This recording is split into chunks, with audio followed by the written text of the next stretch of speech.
Hi gang, here's the photo that I promised I would restore alongside you guys of my grandmother. And I still have a little crease right here on her skirt I have to repair and a little blip up here. But first I want to show you the progress that I've made. I'm going to open the layers panel. And if you had saved your background layer, your original, you could click on and off the eyeball of layer 1, which is the layer I am restoring, and you can see what progress you've made. Okay, so I'm going to click layer 1, make sure that's the layer I'm working on. I'm going to finish up this crease on her skirt. My favorite tool here, again, is the cone tool. I'm going to zoom up on this area. And I'm going to use the clone tool. I use the option key to pick up like pigment. Do a little dabbling along the skirt here. Kind of get rid of this blip that's in there. Oops. Gonna undo that a little bit. Getting a little ahead of myself. There we go. Get rid of some of this. Watch this crease. Always make sure you keep the darkness of the creases of the skirt here. Then I'm going to take this whole area. And I'm going to, like I did before, go up to filter. Go down to blur, to Gaussian blur. That blurs out the light pigment. You don't want to do it too radical. You just want to do it soft enough to blend the colors. It's like running your finger over it, you know. Hit OK. Deselect this area. Go back to my clone tool. And hit the option key. While holding the option key down, I pick up like pigment and then start dabbling through this area here. There we go. Again, I'm going to blur this area out some so it blends better. Gaussian blur.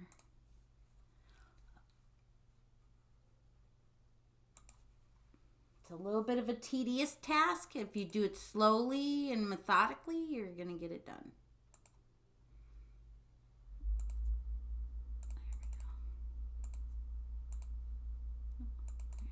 There we go. Get rid of that one. And again, got like pigment in the area. I just want to blend it. So I bring out the lasso tool. Gaussian blur. There we go. Oop, got a little bit of a blip here. Let's get that fixed. Want this dark area here. Want to move it up here. Make sure that the pleat's still in there. There we go. And use the key command, Command 0 to center the photo. And there we are. There's Grandma. Turn on and off my layers. And it looks like I've got that well done. Now I just need to get this blip up here. Use the zoom tool, zoom up on it. Use the option key to zoom out if you feel you're too close. Patch tool, I'm going to surround this area just a little outside of the area. Telling me I can't move it, so why not? There we go.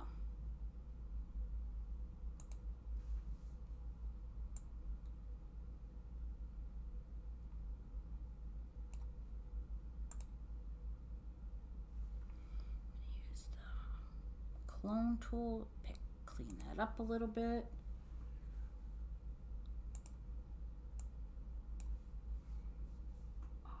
And get that angle just right so it looks like it's just right. There we go.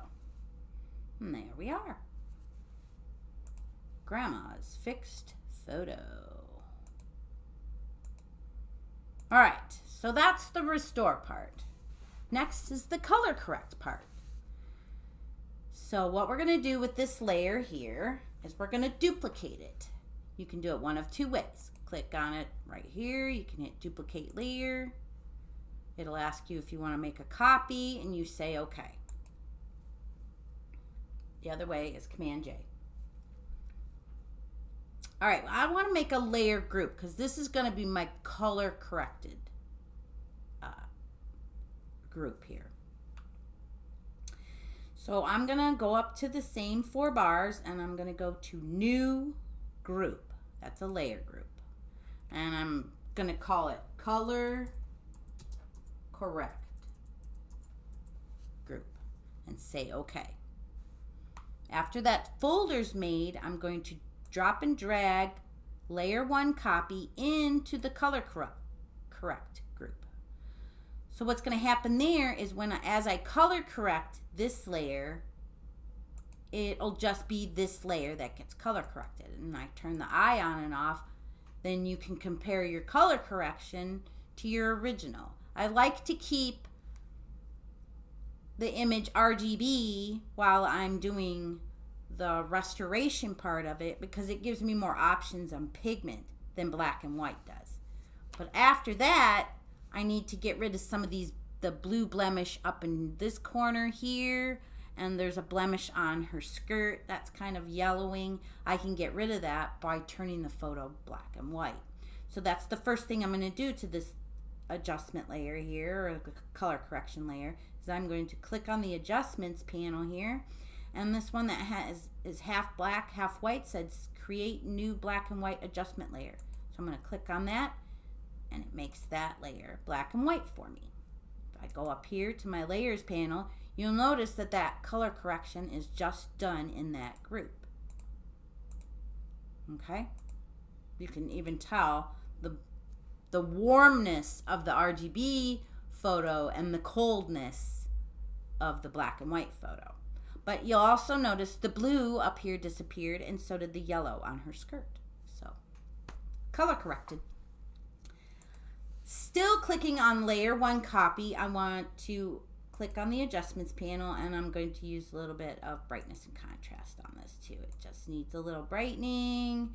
The brights need brightening. The darks need a little more contrast. Don't get too crazy on it. You want it to look realistic. Okay? So, a little tiny bit more, but there we go. And then I'm also going to use two of my favorite things to use up here are levels and curves. For this one, I'm going to use levels. I like levels because I can play with the midtones in it. I like to give it a little more brightness on this end, a little more in the shadows, and then I like to up the midtones. So everything's just a little more balanced. Click the X there. Close that. Open the layers. You can see that I have it.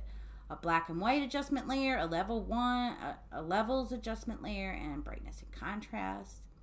One last thing I'd like to do to this photo is just sharpen it up just a little bit. Because we've done a little bit of blurring throughout it. This will help just sharpen it back up again. So I'm going to close this, go to filter, down to sharpen, and I like unsharp mask for the same reasons I like Gaussian blur. Just great tools to work with. You can see if you turn the preview on and off. Oops, cancel. Hold on. I don't think I'm on the correct layer. Yep, I need to be on layer 1 to make this work. So, and if things aren't happening to you that you think should be happening, you're probably on the wrong layer. That was a lesson right there. Okay, let's scroll back down to sharpen, unsharp mask. There we go. Now you can see what.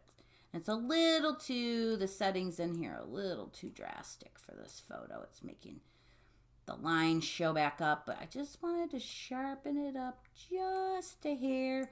This little thing, you can move around on the photo and see how it reacts in different areas more up close. You can scroll out and get a little more broader view of it.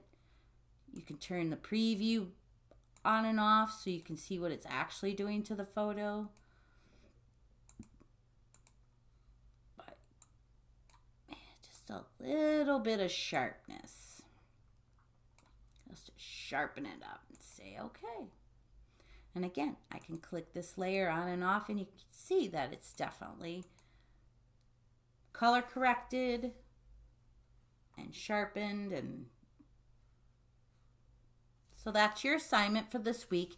It also asked you to add one unexpected item in the photo. So I'm not going to show you that right now. If that's an item of your choice, honestly, I would probably put something on the table over here, or I would think of something to put behind her or something, but I would probably put something on the table.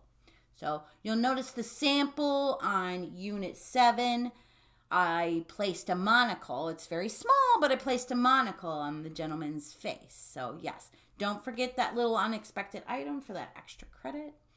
And I thank you for watching my videos and watching me color correct my grandma's photo. Good luck, and I can't wait to see what you guys do. Thank you.